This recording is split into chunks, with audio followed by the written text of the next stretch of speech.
chronique portant sur les crypto-monnaies en date du 18 novembre de l'année 2025.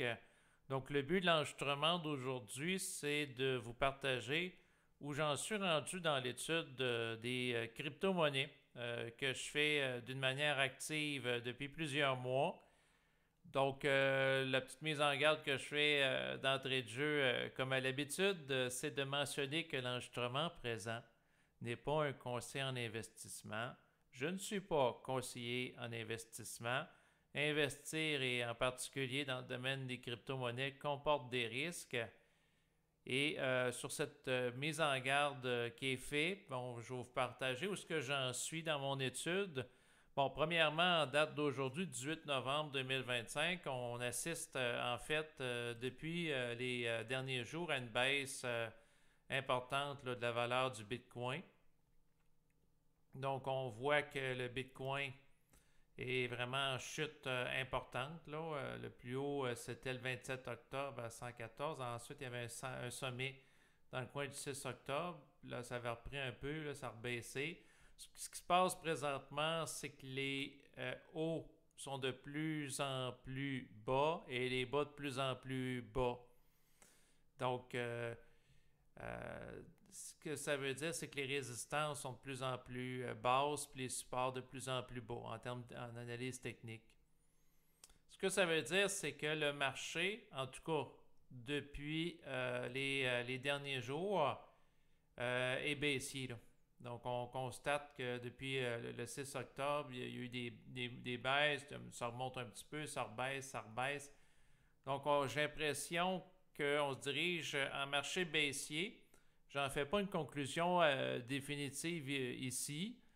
C'est mon hypothèse de travail, c'est que je vais laisser les signaux s'installer encore au cours des prochaines semaines là, avant de refaire, par exemple, du trading là, par rapport à Bitfarms, qui est une entreprise qui fait du minage de Bitcoin, qui est corrélé avec le Bitcoin, ou des fonds négociés en bourse. En fait, comme c'est un marché qui est très volatile, etc., j'attends une tendance lourde, puis je me suis fait un plan d'action. Donc, je l'ai rédigé sur papier, je vous en parle. Naturellement, par rapport à mon plan d'action, ben, je suis autocritique par rapport à ce que j'ai indiqué, puis il y a des variables qui peuvent faire fluctuer ça, mais j'ai l'intention de jouer, c'est-à-dire d'investir en lien avec les grandes lignes de la situation dans le domaine de la crypto. Donc, c'est ça. Je suis venu à certains constats aussi que je veux vous partager aujourd'hui. L'un des constats, ben, c'est de ne pas perdre de temps inutilement par rapport aux altcoins qui ne sont pas présentement en lien avec des fonds négociés en bourse sur le marché boursier américain. Parce que c'est des plus petites capitalisations. Présentement, il y a un certain nombre de filtres en fait qui ont été passés pour qu'il y ait, par exemple, des fonds négociés en bourse rapportant Bitcoin, ensuite Ethereum.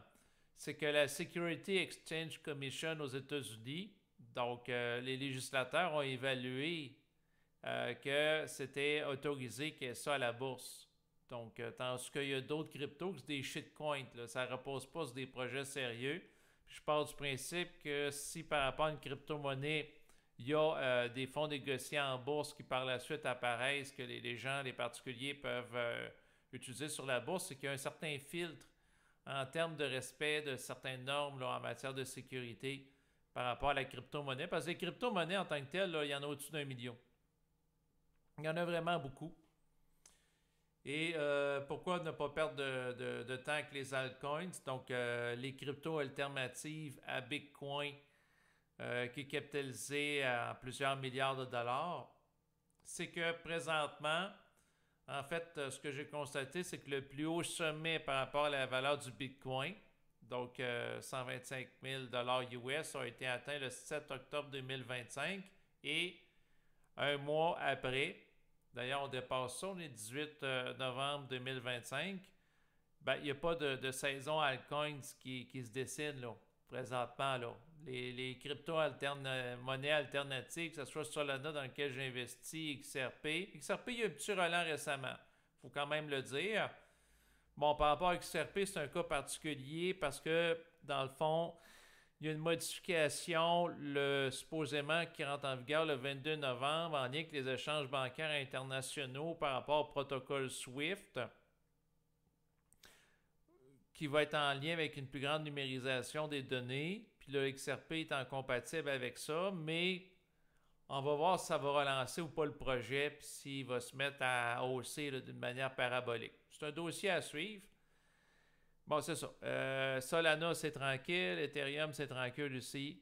C'est plutôt baissier, comme le Bitcoin, parce qu'on corrèle avec le Bitcoin. Ça, c'est par rapport aux grosses capitalisations sur la bourse. Mais bref, présentement, en fait, tout ce que je constate, là, c'est qu'au niveau des altcoins, là, puis la théorie que les cycles, ce qui s'était passé dans les cycles précédents, que Bitcoin connaîtrait une montée parabolique, il atteint son plus haut sommet, puis dans les jours, les semaines qui suivent, on a une saison des altcoins qui dure quelques semaines après. Ça n'a pas l'air à se réaliser. En fait, par rapport aux altcoins, quand on va sur coinmarketcap.com, bon, ben, on voit qu'on est, en fait, par rapport à la alt season, on est à 31%, là, puis on est plus en saison du Bitcoin qui est dominant, là.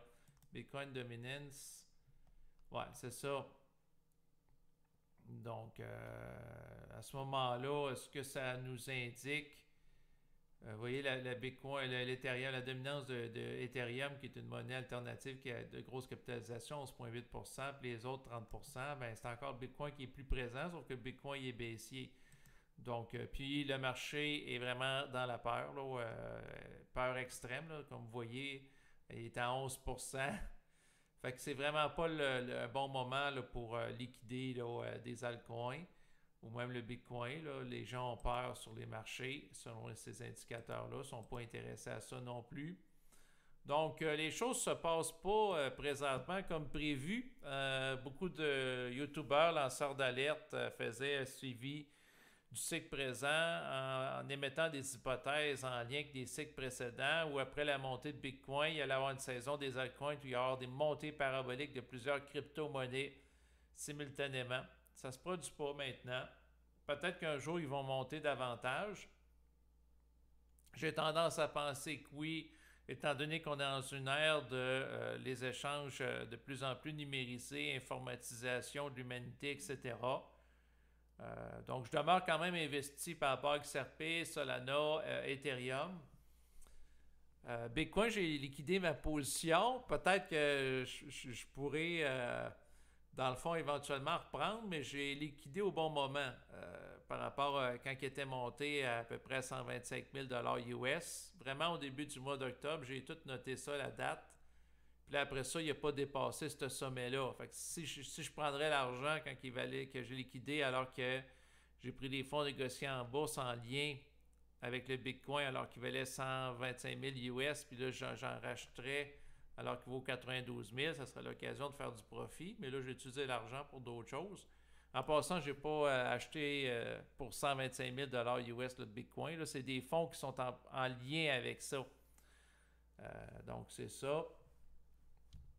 Mais je vais vous partager les calculs de mon plan de match. Puis des fois, tout simplement, en le parlant à voix haute, ou si vous voyez qu'il y a des incohérences dans mon propos, je n'arrive pas pour me refléter ces réalités en bas de l'enregistrement présent. Donc, c'est sûr que si en lien avec ce que je dis, il y a des choses que vous trouvez que ça manque d'ajustement, mais je n'arrive pas pour me le dire. J'ai aucun problème avec ça, mais moi, mes hypothèses, puis aujourd'hui, en ce 18 novembre, je suis un petit peu moins audacieux que je pouvais l'être il y a quelques semaines. Mais c'est où ce que j'en suis? C'est que j'ai fait des calculs, il y a à peu près un an, où je me suis arrêté, là. J'ai été sur TradingView, là, puis j'ai lu des articles en lien avec les cycles du Bitcoin. Fait que là, j'ai lu la mécanique qui est en opération avec des données. Parce que là, moi, j'aime ça m'appuyer sur plusieurs sources parce que là, si un influenceur dit telle chose, un autre dit une autre chose, là, moi, ça me prend des données concrètes, vérifiables, mais pour faire une histoire courte de ce que j'ai vu, de ce que j'ai compris par rapport au Bitcoin. Bon, le premier, je vais vous donner la chronologie des Ensuite, en lien avec cette logique-là, je vais vous parler de qu'est-ce que j'anticipe pour l'avenir, puis c'est quoi qui influence ma vision de l'investissement long terme, là, parce qu'on parle de plusieurs mois, voire années, là. C'est pas du day trading là, que je vais commenter. Bien que ça peut avoir des implications en day trading, là, naturellement, là, pour acheter quand il y a des supports, pouvoir vendre quand il y a des résistances, que ce soit en marché haussier ou baissier. Mais bon, je vais vous partager ma thèse un peu d'investissement à ce stade-ci. Mais comme je vous dis, tout peut changer sans préavis dans les prochaines semaines, prochains mois. On a vu que le marché je pense, pris beaucoup de YouTubers ou de lanceurs d'alerte de cours, là. Mais on verra bien. Bon, OK. En fait, sur TradingView, bon, en théorie, au mois de janvier 2012, il y avait eu un halving. Donc, période où la quantité de Bitcoin miné est divisée par 2. Donc, si la demande est constante ou en augmentation avec le temps, ça veut dire qu'il y a une valeur qui augmente du Bitcoin. Ensuite, c'est vers 2014 où il est passé de 217 en mouvement haussier pour se diriger pour le halving de juin 2016. Dans le fond, il y a le. Ouais, ok, c'est ça. En 2014, il passe à 217. Ensuite, en juin 2016, il monte il y a le halving. Pardon, et par la suite, il monte dans les mois qui suivent en novembre 2017 à 13 880 Fait que vous voyez, l'augmentation est quand même importante. Ensuite, c'est vers décembre de 2018 où il est passé de 3 223. Ensuite, il y a le halving en mai 2020. Puis ensuite, il monte en novembre 2021 à 64 000 US. C'est vers 2022, il passe à 16 528 américains. Il y a le halving ensuite en avril 2024, puis il monte en octobre 2025 à 125 000 US. Fait que là, vous voyez la croissance qui est exponentielle dans à peu près, dans le fond, je vous dirais 1 an et demi qui suit le halving.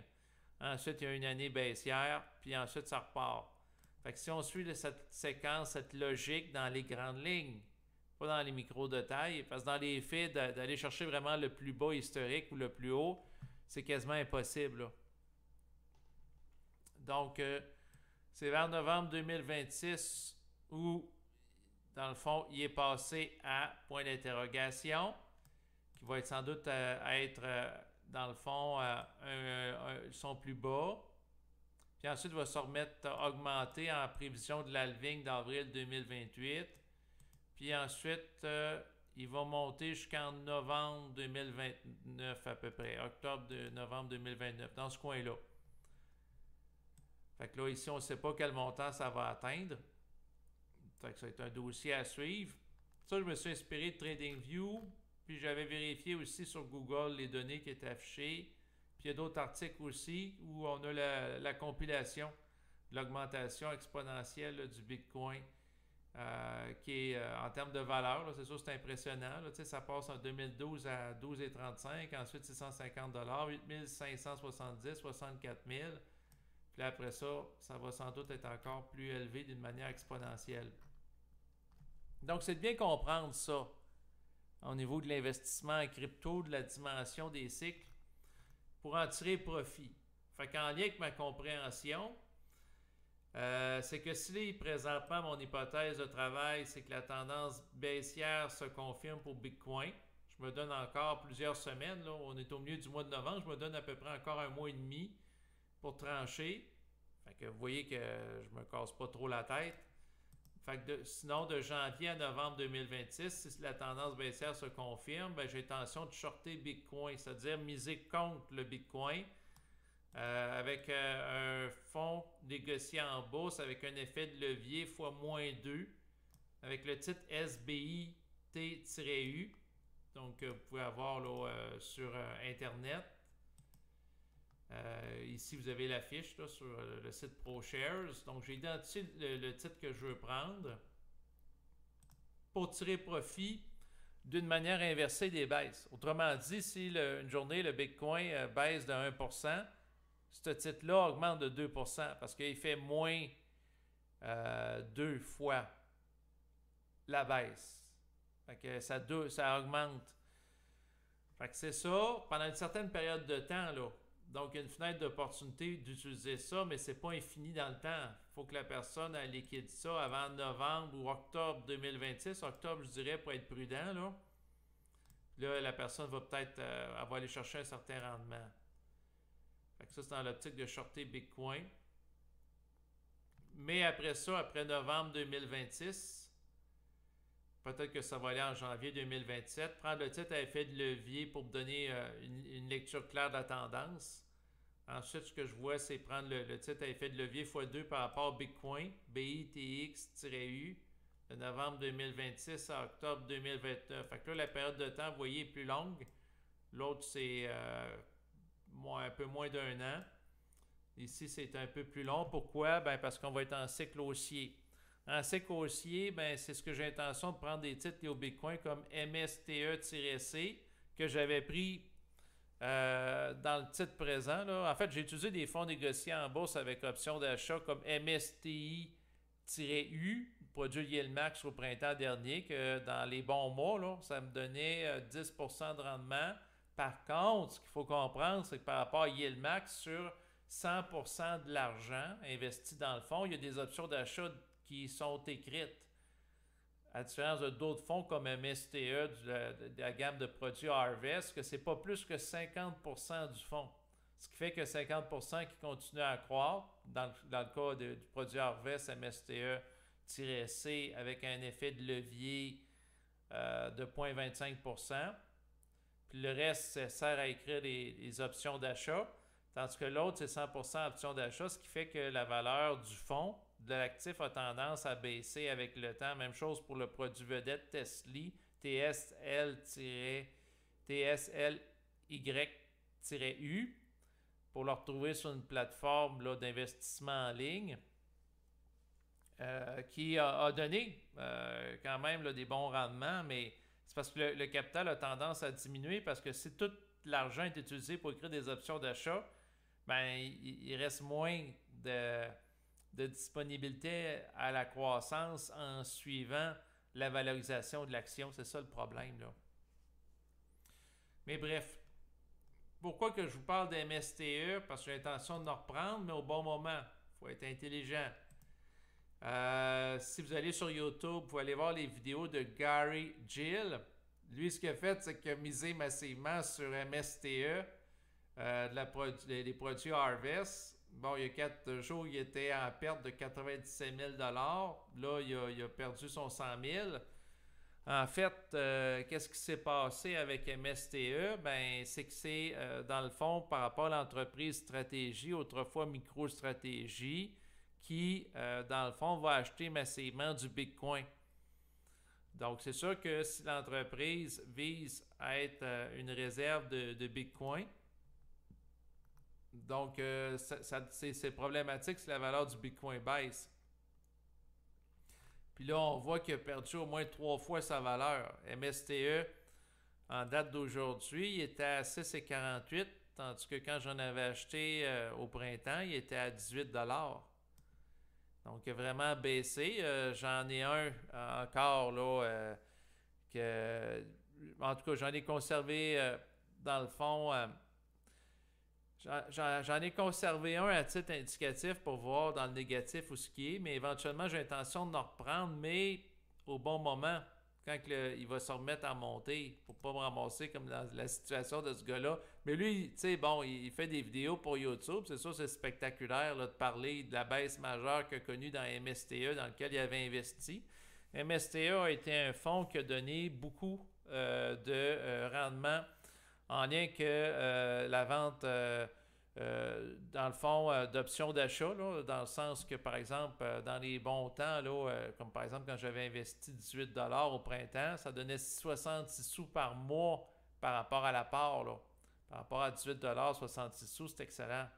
Sauf que le problème, c'est que ce rendement-là ne dure pas éternellement. Là, le fonds il est rendu à 45 sous de la part. Si on regarde ici, ouais, 45 sous par mois, puis il a baissé au fil du temps. Fait que là, moi, j'ai l'impression que si la valeur du fonds baisse, ben ça va continuer de baisser. À un moment donné, c'était 66 sous, c'est tombé à 60 sous, 55 sous, 45 sous. Peut-être à un moment donné, ça va être 40, 30. Mais MSTERA, comme entreprise, fonds négociés en bourse lié à stratégie qui vise à être une réserve de Bitcoin, le concept, est-ce qu'il est intéressant et intelligent dans le temps? La réponse est oui, parce qu'il est prévu qu'il y ait un total de 21 millions de Bitcoin qui va être miné. C'est juste une question de temps et de contexte, puis de voir qu'est-ce qu'on est prêt à assumer ou pas. Aujourd'hui, j'ai une grande réflexion par rapport à ça, parce que par rapport à l'investissement dans le domaine de la crypto, bon, il faut comprendre que le Bitcoin est central, puis ensuite, il y a d'autres titres qui sont en relation, puis entreprises, comme l'entreprise stratégie, qui sont affectés par la baisse ou la montée du Bitcoin. C'est de voir est-ce que on vit ou non la descente aux enfers du Bitcoin, c'est-à-dire son cycle baissier, en restant investi, ou au contraire, on sort du marché pour en revenir plus tard. C'est vraiment le dilemme auquel j'étais habité. Un matin, je me suis réveillé très tôt, comme à l'habitude. Je me réveille très tôt le matin, là, des fois vers 4 heures le matin, puis là, j'avais l'idée dans la tête, parce que je n'étais pas à l'aise avec la situation présente, j'étais comme dans un état d'incertitude, puis il faut que je me positionne. Puis chacune des personnes qui investit en tant qu'investisseur a à se positionner par rapport au marché. Il a évalué dans le fond, si quelqu'un investit réellement et non pas jouer au casino, là, il doit se faire des thèses, des hypothèses de travail pour déterminer dans le cas qu'il investit, pour quelles raisons, selon ses convictions. Moi, ma conviction, c'est que MSTE va continuer de baisser dans les prochains mois. Donc, je suis en conversation, des fois, j'échange avec un ami sur Facebook. Puis bon, il a passé 18 $, à un moment donné, il était à 10 $. Fait que là, on avait un échange que, bon, ça peut être une occasion de baisser le coût de revient, c'est-à-dire on en acheter plus bas dans l'optique qui remonte. Et moi, je disais, ben, il va sans doute baisser encore. Puis, en effet, aujourd'hui, quand on regarde ça, MSTE, il a baissé à 6,48. Moi, j'ai l'impression qu'il va continuer de baisser dans les prochains mois. Parce que, dans le fond, le Bitcoin, si on regarde ce qu'il a fait sur le plan historique, a connu des cycles baissiers avec des creux quand même importants. Donc, il y a eu des périodes de creux, puis ainsi de suite. Fait que moi, j'ai l'impression que MSTE, qui est lié avec ça, va se mettre à baisser de manière significative. En fait, MicroStratégie qui se rapporte à MSTE, en fait, l'entreprise, pour vous donner une idée, ce qui est intéressant, c'est de vérifier les données. Tantôt, je vous ai donné la séquence de temps par rapport au halving passé, les cycles passés, pour situer par rapport à faire des hypothèses probables par rapport au cycle actuel ou au cycle futur. Bon, pour ce qui est de stratégie, elle a commencé à être constituer une trésorerie en Bitcoin en août 2022. J'ai été voir avec l'intelligence artificielle de Google. J'ai vérifié aussi par rapport à ChatGPT. On me rapporte la même information. Puis quand on voit le graphique de l'entreprise, ses fluctuations, ça me semble logique. Bon, c'est une entreprise pionnière là, qui raconte là, en la matière. Fait que là, par rapport à elle, cette entreprise-là, c'est important de comprendre que, bon, c'est vers novembre 2022 où l'action de l'entreprise est passée de 14,16. Ensuite, il y a eu halving en avril 2024, puis il est monté à 401,86 en juin 2025. C'est le plus haut sommet historique.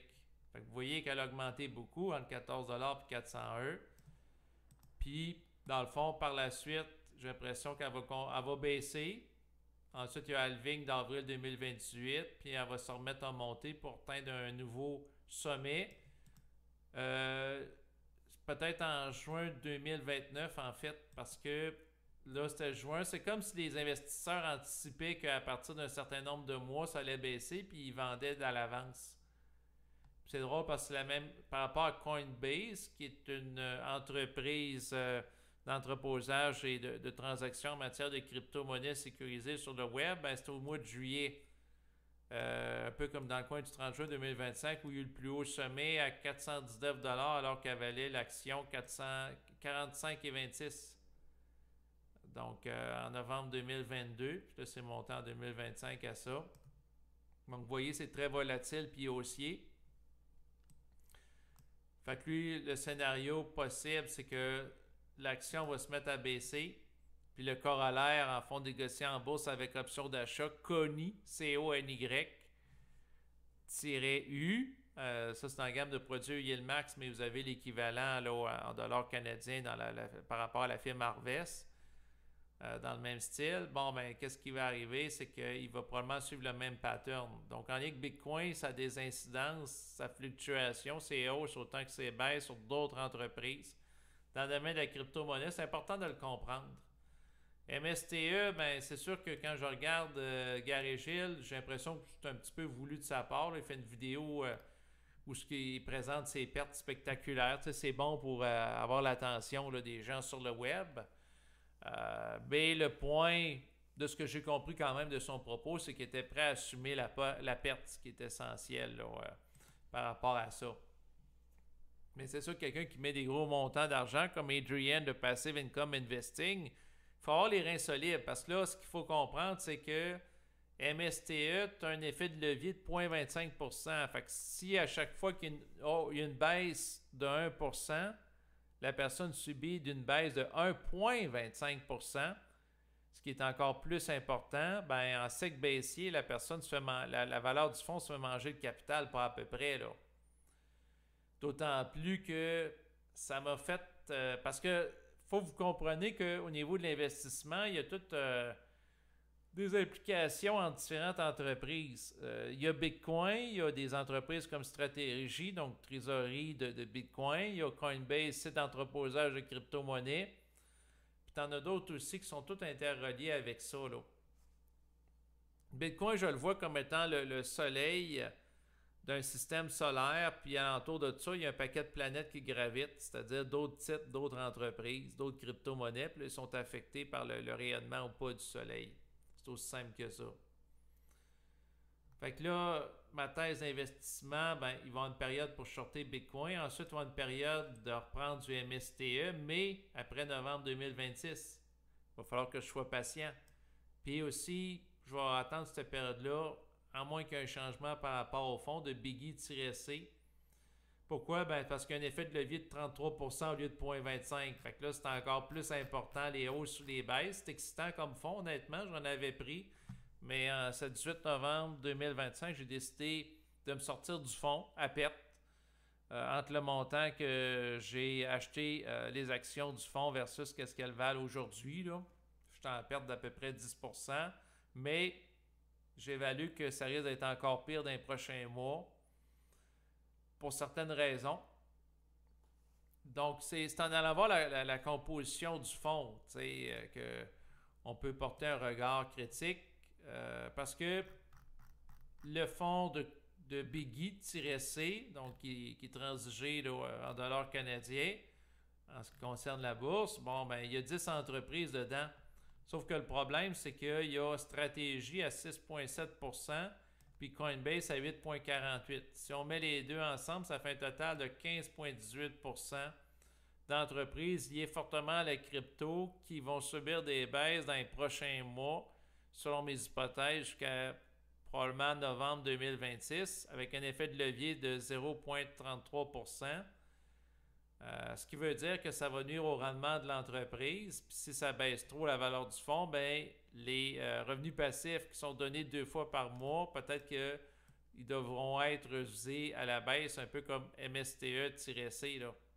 Fait que je ne sais pas, la compagnie Evolve qui est derrière Biggie, à différence d'Harvest qui va être derrière MSTE, va faire, mais ça m'évoque le questionnement par rapport à un effet de levier de 33%, puis compte tenu que c'est 15,18% qui est investi dans le domaine crypto, la descente possible de ces titres-là dans les prochains mois, je ne suis pas prêt à l'assumer. Fait que c'est pour ça que j'ai liquidé à perte aujourd'hui. Ça m'a fait un petit peu de la peine, mais j'aime mieux me sortir maintenant que me ramasser dans une situation comme dans le passé, parce que l'entreprise Stratégie a déjà connu une dévaluation du 3/4 de sa valeur là, dans le passé. Là.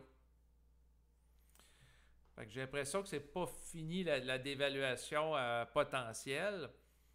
Mais sinon, pour ce qui est de HHIS-C, qui est composé de 19 titres dans lequel j'ai investi également. Donc, c'est un autre fonds négocié en bourse avec option d'achat qui donne des revenus passifs à chaque mois, qui est quand même intéressant. Bon, ben il y a 3,7% de stratégie. J'ai été voir en date d'aujourd'hui. Puis, dans le fond, pour ce qui est des différentes entreprises, on a la pondération, là, naturellement, par rapport aux détails techniques là, en lien avec la page web là, du titre. Puis pour ce qui est de Coinbase, qui, dans le fond, fait partie des entreprises, bon, il est là ici, il est à 5,2%. Fait que c'est pas si pire, là. On parle de 8,9% qui risque de sur une base amplifiée de 0,25%. Ça, je suis prêt à l'assumer, donc fait que je conserve ma position là, là-dedans. Fait que dans la perspective que d'environ un an, ça va redevenir haussier. Là. Donc à peu près 9% là, si j'arrondis là, du fonds dans l'état présent qui va être affecté par rapport à la baisse du Bitcoin. Là. Mais je suis prêt à l'assumer. Biggie, je trouve ça trop, là, à peu près 15%. Puis il y a 10 titres, tandis que l'autre 19. Fait que je trouve que c'est mieux amorti comme risque. Naturellement, potentiellement, peut-être que je vais avoir moins de revenus passifs avec ça à chaque mois, mais il faut être prêt à assumer le risque. C'est tout le temps ça la grande affaire. Parce que ça, je me suis réveillé très tôt le matin et j'avais ça en tête puis ça me préoccupait. Fait que j'étais pas bien, j'étais pas à l'aise. À un moment donné, j'avais pris il y a quelques semaines, j'avais pris par rapport à Tesla-C qui se rapporte à l'entreprise Tesla, qui donne un très bon revenu passif au fil du mois, étant donné que le titre est hautement volatile. Fait que pour des fonds négociés en bourse avec option d'achat, c'est excellent. C'est très performant. J'ai eu des très bons rendements pendant plusieurs mois. Qui ont été quand même extrêmement lucratifs, sauf que j'avais pris une position trop grande. Ça manquait d'équilibre et de répartition du risque dans mon portefeuille. Fait que j'ai fallu diminuer ma position par rapport à Tesla. Je l'ai regretté parce qu'après ça, le titre de Tesla a monté, mais en même temps, je ne le regrette pas totalement parce que je suis plus confortable avec ça. Je dors mieux la nuit. Là.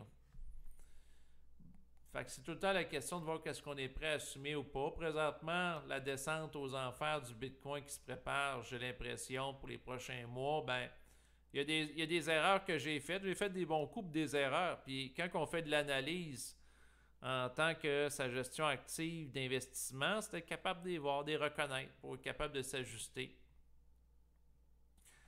Les erreurs que j'ai faites, ben, une des erreurs flagrantes, c'est que quand j'ai liquidé mon Bitcoin à un haut sommet, quand il était les fonds négociés en bourse qui se rapportent au Bitcoin alors qu'il était hautement valorisé parce que le Bitcoin valait 125 000 US, je m'attendais à une saison des altcoins par la suite, comme l'avait prédit ces prophètes du web que sont les influenceurs contemporains, qui dans certains cas se présentent comme étant des spécialistes de la crypto. Bon, ben je m'attendais qu'Ethereum, avec le déferlement des capitaux, ça allait se faire. Mais ça ne s'est pas fait. Fait que j'avais pris de l'Ethereum avec effet de levier, ETHT-U, parce que c'est en dollars américains, pour une bonne position, pour augmenter 2 fois les performances. Puis là, je suis à peu près en perte au-dessus de 40%. Là, donc, c'est vraiment déprimant, mais ça va sans doute continuer à baisser dans les prochains mois. Fait que la descente aux enfers qui va durer à peu près un an avec ce titre-là, je suis prêt à l'assumer parce que sans ça, je trouve que je perds trop d'argent par rapport à l'argent que j'ai mis là-dedans. Mais ça, c'est le risque que j'ai pris. Avec le recul, est-ce que j'aurais fait ça? La réponse, c'est non, mais je suis confiant que Ethereum, c'est un projet de qualité, puis c'est juste une question de temps avant qu'il augmente de nouveau. Et probablement que la hausse prochaine du Bitcoin, qui va sans doute commencer en novembre 2026, lui aussi va réaugmenter, puis je pourrais le vendre puis rentrer dans mon argent de nouveau. Je vais devoir être patient. C'est bon, ça me fait travailler ma patience.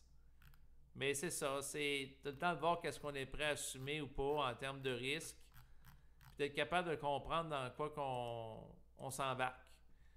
Donc c'est ça l'essentiel de ce que j'avais à dire. Pour aujourd'hui, là, je passe en revue mes choses. Parce que, dans le fond, ce qui est important, c'est d'être conscient qu'il existe des véhicules d'investissement, plus précisément des fonds négociés en bourse, qui peuvent nous servir à s'enrichir quand il y a des hausses, quand il y a des baisses. Fait que, tu sais, j'ai un titre pour shorter Bitcoin, puis j'en ai un autre quand il va se remettre en montée. Fait que là, je suis prêt à faire face à la musique, mais c'est dans les grandes lignes.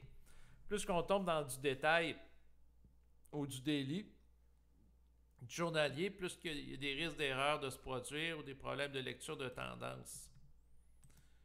Fait que les différents produits que je voulais parler aujourd'hui, ben j'en ai parlé. En passant, je ne suis pas, dans le fond, financé par eux autres. C'est juste que je trouve vraiment qu'ils donnent des bons rendements. Là, HHIS, il a augmenté de 25 cents par mois à 26 cents par mois. Là, aujourd'hui, j'en ai racheté parce qu'il a baissé. Il était quasiment à 14 $. Il est tombé à 13 $. Fait que là, je trouve que pour 13 $, ça me redonne 25 sous par mois. Je trouve ça intéressant. Fait que c'est sûr que l'une des approches que j'ai, ben, c'est le ruissellement des capitaux, prendre des actifs plus risqués comme autrefois MSTE-C, qui donne plus de rendement qu'un titre spécifique comme HHIS qui se rapporte à 19 entreprises pour utiliser la position risquée qui va me donner des revenus passifs importants pour acheter du HHIS et ainsi de suite. Donc un ruissellement des capitaux du plus risqué vers le moins risqué. Je l'ai fait beaucoup avec Tesla-C. Je suis toujours investi par rapport à Tesla. C'est vraiment, dans le fond, au fil du temps, là, un de mes fonds préférés là, de la gamme de produits Harvest. Là. Ça, c'est clair. Puis, il y en a beaucoup. Donc, dans les dernières semaines, j'avais embarqué par rapport à Reddit, une entreprise, dans le fond, dans le domaine des réseaux sociaux. Ça a baissé un peu, mais pour ce qui est de Tesla, l'affiche est là. Là, vous voyez, il est à 8 et 64 qui se transige, puis il donne quand même un rendement de 25 sous par part. Là. Fait que vous voyez, c'est quand même super intéressant encore aujourd'hui. Puis c'est en lien avec l'entreprise Tesla, qui est très volatile, comme je disais tantôt. Fait que bon, j'ai fait pas mal le tour, mais avec le temps, pour pas me casser la tête, parce que là, je vais voir souvent les vidéos du YouTuber là, Fred Rondeau, qui a été longtemps un conseiller d'investissement, que lui, comme approche, ben, c'est de ne pas timer le marché, chose que j'essaye de faire. Puis avec le temps, ben, il y a tellement de choses imprévues qui arrivent que, disons que ma propension à timer le marché diminue en voyant que certaines thèses d'investissement de YouTubers qui sont censés être spécialisés dans le domaine de la crypto ne se réalisent pas nécessairement. Il y en a qui vendent des formations en ligne et tout. Bon, avec le recul, ce que je peux faire, c'est mon mea culpa. Je suis heureux d'aujourd'hui de ne pas avoir mis tout mon argent là-dedans, mais qu'il y a des altcoins dans lesquels j'ai investi que je n'ai pas eu les résultats escomptés. Puis souvent, ce qui arrive, c'est que les YouTubers vont dire que ça va venir plus tard. Comme là, pour décembre 2025, on parle de la possibilité d'une autre baisse du taux directeur de la Fédérale Réserve aux États-Unis. Qui va être annoncé par Jérôme Powell. Bon, ben si ça se concrétise, il y a probablement des gens qui vont investir dans des actifs plus risqués comme les actions crypto-monnaies, ce qui devrait stimuler le marché. Ensuite, il y a eu la retenue de capital par rapport au shutdown, par rapport au gouvernement américain, où, dans le fond, l'injection de la part du gouvernement américain d'argent dans l'économie mondiale a été bloquée. Puis là, il va y avoir un rattrapage à faire. Ensuite, la sortie de fonds négociés en bourse, ça rapportant à XRP. Ensuite, aussi Solana, qui sont des crypto-monnaies, a été retardée à cause qu'il y a eu le shutdown. Bon, probablement que si ces fonds négociés en bourse sortent, ben, qu'est-ce qui va arriver? Ben, ça va se valoriser. Des possibilités. Mais ce que je vous dirais avec le recul, ce que j'en suis, puis je suis heureux de ne pas avoir tout mis mon argent là-dedans, bien que j'ai suivi ça avec une grande acidité, c'est que je vais probablement jouer plus safe avec les grandes lignes. Fait que tranquillement, puis si je ne veux pas avoir de casse-tête, je prends mon argent puis j'investis ça dans un fonds négocié en bourse en lien avec le Nasdaq 100 ou SP500 ou avec l'or qui, à mon avis, dans mes convictions profondes, ça c'est propre à chacun, ça va continuer de monter dans le temps.